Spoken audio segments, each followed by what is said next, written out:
Welcome back, or welcome if you're just joining us. It's the France 24 debate.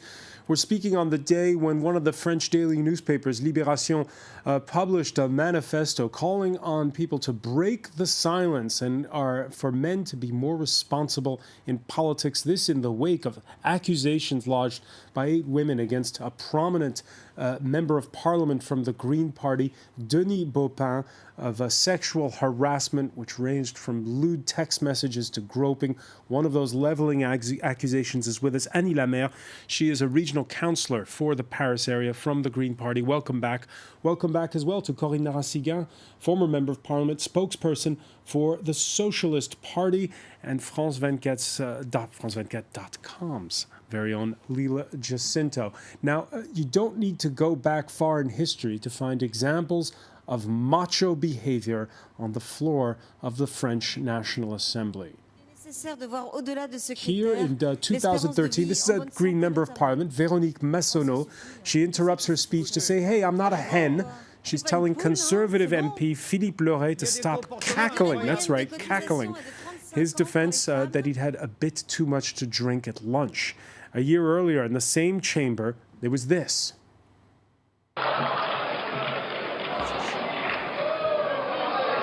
Monsieur le Président, allez, écoutez. Mesdames et Messieurs les députés, mais surtout Messieurs, visiblement...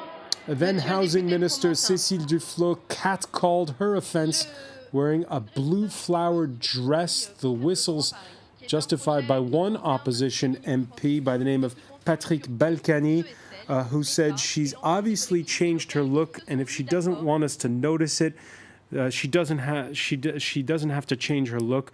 By the way, did she maybe put on that dress so we don't listen to what she has to say? Recently, there's been more and more reports by women saying that they feel pressure not to dress in any way that's feminine, and they get remarks not just, by the way, in the National Assembly that there is this sort of public pressure. Well, unfortunately, I'm not completely surprised. I think this must change because I think it's the fact that there was a campaign by the government in November about sexual harassment in the public transportation, which unfortunately was interrupted by the attacks, the terrorist attacks in November. Yeah, I remember one of the striking things of that survey was that they asked women, have you been sexually harassed in the subway? 100% Absolutely. said yes. Yes. I think any woman who's used the public transportation or just walked along in the street knows what it means. But I think we need to have more campaigns like this to say that it's not okay to minimize these kinds of behaviors because it's sexist against women, and it's also sexist against men. It's sexist, obviously, against women because women are not sexual objects. But it's also sexist against men because it's the idea that it's okay for men to be completely governed by their sexual impulses that they can't control, and there's nothing wrong with that. And if I was a man, I would be very insulted by this idea. So I think we need to have much more of a national conversation about what sexual harassment actually is, because a lot of people don't even understand what it means. I think they think if there's no physical violence, if there's no groping, then it's not that serious, and that's not acceptable. Annie Lamère, let me ask you about that, because all right, we all know rape is not considered a sexual act; it's an act of violence, which is clear. In the case of harassment, what are your thoughts? Did you feel it was a violence against you, or was this man just giving in to his impulses?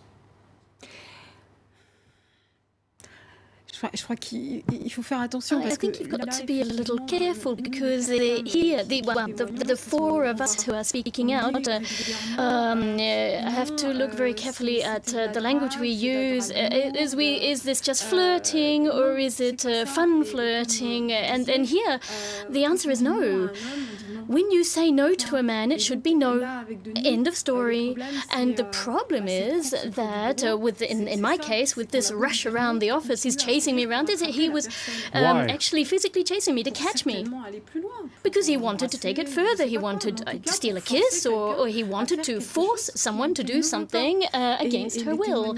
And when you listen to the accounts given by my co-workers, well, one of them was forced up against the wall and found his hands on her breast. This is unacceptable. We are not sexual objects. And I think, therefore, making this distinction, as you say, well, it's true that in a political party there are some big egos there. There are people who tend to dominate, and you've got to be really careful. What's the difference between flirting and harassment? It's true that if they look at women and think that we're dressing flirtatiously, then they might see that as a meat market, and I think that's where it tends into violence. Annie Lamère, they're putting their finger on something important, which is you're always, when you're in politics, determining where you stand in the pecking order, who's the boss, who's not as powerful, showing off your power. Is there something for you, Lila Jacinto, that's very French about this, the way this is all unfolding? I have to, like you, I've also worked in the US, and there definitely is. I mean, the French can sometimes very proudly put down Americans for being politically correct, and sometimes the French overrate seduction. Seduction is not something in the workplace. So, there definitely is a long way to go in France in terms of the culture, the work culture in France. In the US, for example, forget about politics. Politics is also peculiar because a lot of these MPs are older men. I would hope that the younger generation of politicians, that we are going to see a change in that. But even in private sector, many American women who work in French organizations find a lot of things tolerated, and we are told to just relax. We are not politically correct. And I remember when the Monica Lewinsky scandal, brewed, the French were utterly dismissive about it. Now, of course, I'm not going to compare the two. They were very different contexts, but it was almost like, all these moralistic Anglo-Saxons, we have our vie privée, and a man surely, he's actually complimenting a woman. And this is not complimenting, this is the workplace. This behavior that Annie Lamère is describing, it also runs parallel, does it not, Corinne Narassigan, with a very top-down political culture in this country? Everything's very hierarchical. I know foreigners who come here, both be it for politics or for in the workplace, they're always amazed at how much everything really isn't so much about what the project is, but who's the boss in the room. Yes, and I think that's true. I think there's that's why also we have this issue that is very prevalent today in the private sector of moral harassment. It's not necessarily sexual harassment, but just psychological harassment, because it's the idea of the abuse of power. Sense of entitlement. Yes, exactly, and I think this is also going to change because the enterprise, the corporate sector is changing. Also now we have a lot more startups, we have a lot more medium-sized companies where the hierarchy is a lot more horizontal. And to Lila's point, do younger lawmakers behave differently from older ones? Yes, definitely.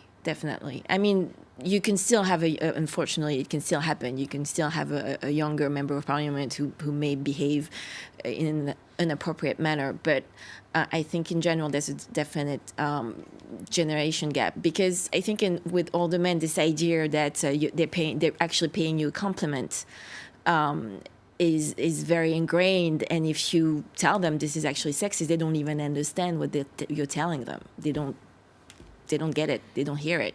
Just two things. I mean, one is really, thank you to all these women for having the guts to come out with this. And two, I really think it is important to mention, in my opinion, the Denis Strauss-Kahn case was pretty important. When a watershed moment. Yes, when French people saw Denis Strauss-Kahn in handcuffs, that picture shocked so many of my French friends, including people in the Socialist Party. It was utterly shocking for them to see an African-born hotel maid going ahead and taking on such a powerful man. And after that incident, we find, the incident of a political journalist, Tristan Banon, who had, he had assaulted her during an interview, and it didn't come out until Denis Strauss-Kahn was actually apprehended in New York. And after that, there has been, I was personally surprised by how many French women expressed how appalled they were by what happened. I actually thought that they would sort of defend it and see it as a political guise. But a lot of my French female colleagues actually said, no, this is a watershed moment. So I think that was pretty important in setting the change that we are now seeing. Annie Lamère, when the Denis Strauss-Kahn case breaks, do you, at that point in time, know that sooner or later Denis Baupin's name would come up? Ça n'a pas été mon réflexe. Oh, that wasn't my first thought, no. At the time, I remember that I remember thinking this is quite a different level. I mean, Denis Strauss-Kahn was a man of such great power, particularly in the world of finance, and so no, I really didn't compare it with my case. I didn't think of that. No, at the time, it was over time that I thought I could speak out about mine. Just to remind our viewers that Denis Baupin and his attorneys declined our invitation to take part in this show. We were talking about how politics could be changing because of more women. The French National Assembly now has 26% of women, up from 18.5% in the last session. Gender parity rules changing the makeup of French politics. There's still a glass ceiling, though, at the top. This chart showing local politics. More than 40% female municipal councillors now, but only 16% of women mayors. Annie Lamère, more women in the regional council. The new head of the regional council, even though she's not your political cup of tea, I suppose, here in the Paris area. She is a woman. Does it change politics having a woman in charge of, or having more women on the regional council, on municipal councils, in Parliament? Oui. Yes. Yes, I think it's very important. And in any case, the law stipulates that, be it at the municipal level, the regional level, there you have to have an equitable list. So I think, yes, it does change things, and it is important.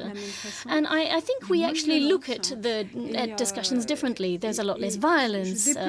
I regret that there are so few in the National Assembly and in the Senate, because I think it could change things there. But certainly at the regional council level, well, obviously, Madame Pécresse and I don't see eye to eye politically, but having a woman at the head of the regional council, I think, is fantastic. I'm sorry, you say less violence. Explain that. Well, I think the way that we speak when we take the floor is less violent. I think if you come along to a session at the regional council, you'd see just what you were saying a moment ago. It's quite right that when women take the floor, well, it's true that they sometimes are subject to catcalls or they get interrupted, but they have less violent ways of speaking. There's a less aggressive way of getting their point across. And I think this actually smooths out the debate somewhat. Here in France, the notion of secularism, laïcité, as the French call it, one of the things about the French Republic is positive discrimination generally is frowned upon. But in the case of gender parity, an exception was made. Why an exception for that? Because women are not a minority. Women are half of humanity, so that's very different. I think we are making progress because we have these laws. Unfortunately, without the laws, we can see that it doesn't happen by itself. And we can see also we have more women in local assemblies, municipal assemblies, regional assemblies, but not so many as mayors or president of the regional councils, because most of the time the number one on the list is not a woman. So we still have progress to make in this area. And even though at the National Assembly or the Senate, we also have rules to push for this gender equality, we still have issues because even if the parties, for example, National Assemblies, they have an obligation now, if there's financial penalties if they don't have as many women candidate as men candidate. But there's no way to enforce that they give women districts that are winnable. All right, Corinne. So. Corinne, you were mentioning the difference working in the U.S. where a TV movie about the 1991 sexual harassment allegations at the U.S. Supreme Court Senate nomination hearings for Clarence Thomas served as a reminder of how hard it was just a quarter century ago to break the silence in the U.S. Well, last August, we saw Donald Trump complain about the Fox News reporter who'd moderated a Republican debate. Megyn Kelly starts asking me all sorts of ridiculous questions, blood coming out of her eyes, blood coming out of her whatever. But she was, in my opinion, she was off base. Clearly a joke about menstruation by the presumptive nominee for the Republican Party. And yet, lots of women are voting for him. Well, yes, it's very difficult to understand. I mean, obviously, a lot more women are supporting Hillary Clinton in this election, but I think there are also very conservative women who were raised in this male-dominated kind of. I guess my question is it a sure thing that these notions of sexism are becoming antiquated and it's soon going to be the past? We can see. Is there a blowback? I think it's going to hurt Donald Trump in the general election, but I think he's crossed all of the lines. He's even saying that the only reason he's attacking Hillary Clinton for being a woman. Sorry, I think the one important thing here is to break this dichotomy of, men bad, women good. There are women who are, the purveyors of the most conservative values, and it's that's not to say that just having women and all women are liberated. And there are men who are very forcefully pushing for women's rights. And let's admit it, if we have got so far, it's because the men have also allowed us. So there's no point breaking it into this dichotomy. There are many men who today signed a petition in the Baupin case deploring this. So, women can be just as sexist as men. Yes. And men can be just as feminist as women. Absolutely, and I don't think you can advance on women's rights without the help of men who are willing to help them pass those laws, obviously. Which brings us back to that petition that we mentioned at the outset, and I'll put this to you, Annie Lamère. How do you help others to break the silence? What's the way to do it? Because there's this manifesto calls for people, hey, break the silence, but it's kind of vague on how you go about it. Je crois que déjà nos témoignages that already speaking out the way that I have and the fact that you speak out reveals that something is hidden behind the scenes. In the case of DSK, people suspected there might be something. In the end, there was nothing, but it asks questions. And in our political parties, because all of us belong to the same political party, but the same can also go in the private sector, I think you have to remember that these are spaces where women do need to speak out, explain what's happening to them, explain how they experience it. Currently, there's a feeling that you cannot speak, at least in the political parties, in my one, and elsewhere as well, I'm sure. It's true that in the Greens, in the EELV, my party, we have always tried to be as equitable as possible. We've always had as many women as men on our list. We're always aiming to have the same number of MPs from each sex, but I think we need to push that further. We need to really give a place to women, and that's all very well, but you need to make sure that it can truly happen, not just play lip service to it. One of the factors that pushed me to speak out was the fact that I've got a 23-year-old and a 26-year-old daughter at home. How would you feel feel if you were pushed around like that. I wanted them to know that they have rights, that they don't have to have their body touched, fondled, looked at, ogled. They've seen me, for example, react when I get inappropriately touched, and so I wanted to get the message across to them. You have the right to be women, to be feminine, to dress how you like, to be beautiful because you are, and this should not be a handicap. You have the right to be yourselves. And it's true that among men, well, the new generations, I think they're changing, and yet we're dealing with old school men. They're relics from the past, and this is the only way that they seem to be able to express their power. And I think that's why I've spoken out. It's not about vengeance, it's not about a vendetta, but I know that there are other victims out there. I know that there are more women who've experienced what I've experienced, and it's important that they're not afraid. And I'm not saying that it all has to be public. Here, now that I'm in front of the cameras, it's all the same to me. But 1999, 2000, I couldn't have spoken out at that time. It was really difficult for me at the time, even to try and think about getting a lawyer to stand up for myself. But remember that the political parties didn't have the wherewithal for women to do that, and I think that's something they need to do. They've got to ensure that women can have access to a lawyer if necessary. And the same goes in the private sector. Women are sexually harassed, and sometimes it's women who have problems. People pick on them because they're weaker.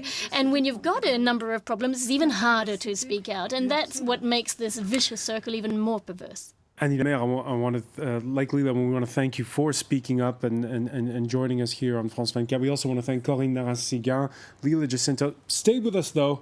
Our Media Watch segment is next.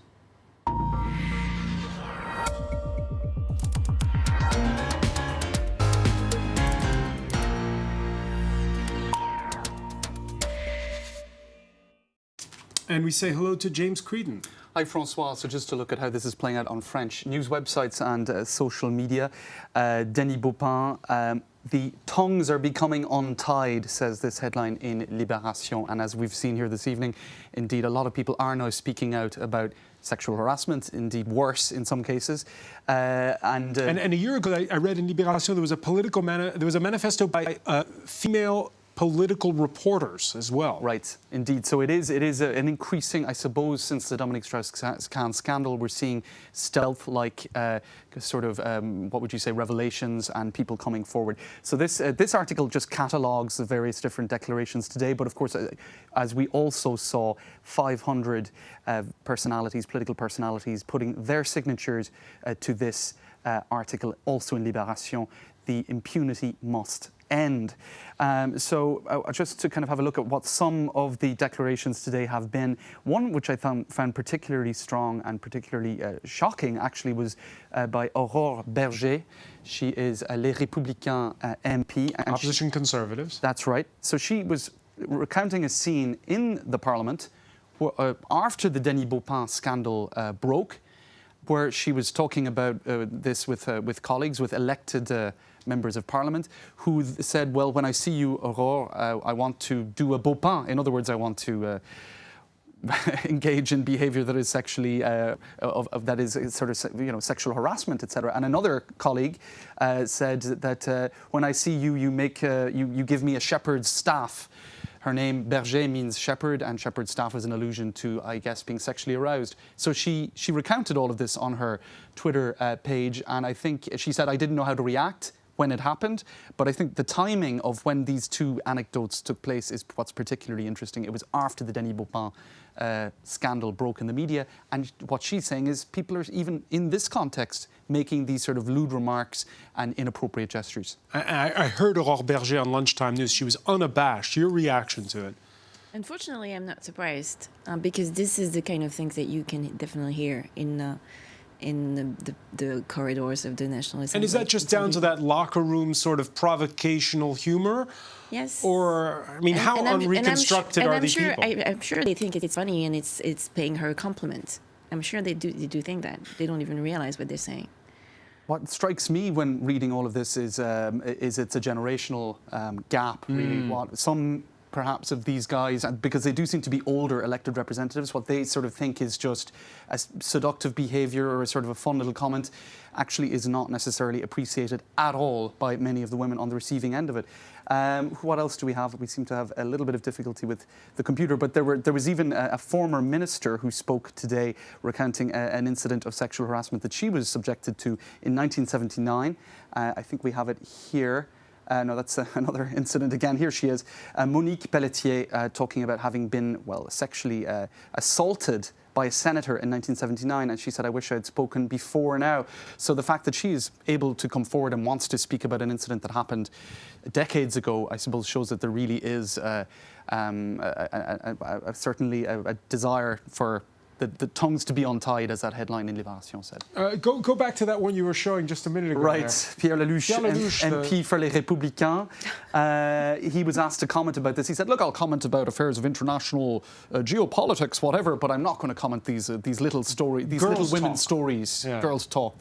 It was a very, very dismissive way of referring to 8 people coming forward talking about being sexually harassed, which is, of course, not before the courts just yet. But yeah. All right, we're going to have to leave it there, unfortunately, but I want to thank our panel once